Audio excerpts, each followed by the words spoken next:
When the call first came in, officers approached the crime scene with caution. The chilling sight that awaited them painted a story of violence, but not yet a motive. Every bloodstain, every disturbed blade of grass, every trace of struggle held a fragment of the truth. Detectives knew that somewhere among the details, the killer had left a footprint of their presence. The victim's body had been carefully documented, then transported for forensic examination. Now, the area was sealed off, combed inch by inch. Detectives crouched low to the ground, searching for fibers, discarded objects, even footprints in the dirt that might reveal the path of escape.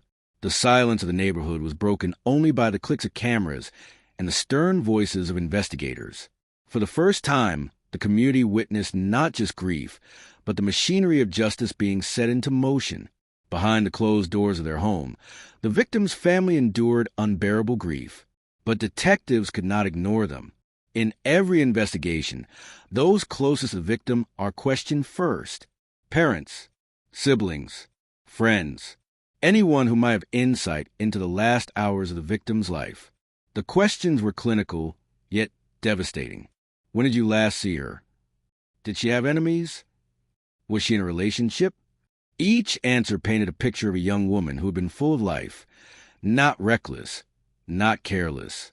And yet, someone had marked her for death. The family's tears became evidence in their own right. They revealed a victim who was loved, cherished, and now mourned by an entire community.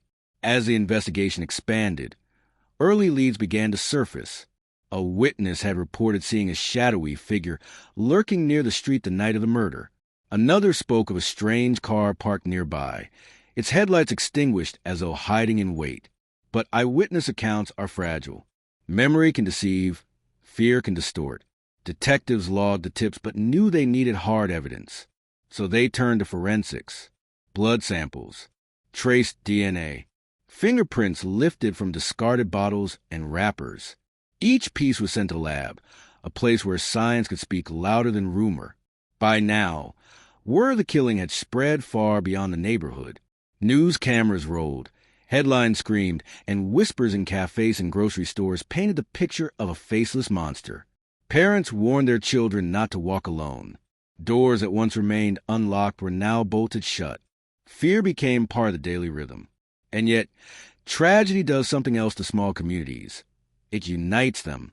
Candlelight vigils were held, photographs of the victim placed beside flickering flames. Strangers became mourners. Neighbors became protectors. But while the community prayed for peace, detectives prayed for a break. Days later, the lab reports began to return. Among the samples, a partial DNA profile emerged. Too incomplete to identify a suspect outright, but enough to suggest that the killer had indeed left their shadow behind. A shoe print was also recovered near the scene, its tread pattern distinct but worn. Detectives compared it against common brands, narrowing down the possibilities. The threads of truth were still thin, but they were threads nonetheless. For the first time, detectives felt they were no longer chasing a ghost. They were hunting a man who had made mistakes. Interviews began to widen. Detectives spoke to friends, co-workers, neighbors, anyone who had crossed paths with the victim in her final days. Patterns began to form. A co-worker mentioned a man who had shown an unusual interest in her. A neighbor recalled arguments late at night. And though none of these accounts could stand as proof, they began to shape a silhouette of suspicion. In investigations, the truth is rarely shouted. It whispers. It hides between contradictions, between what people say and what they avoid saying.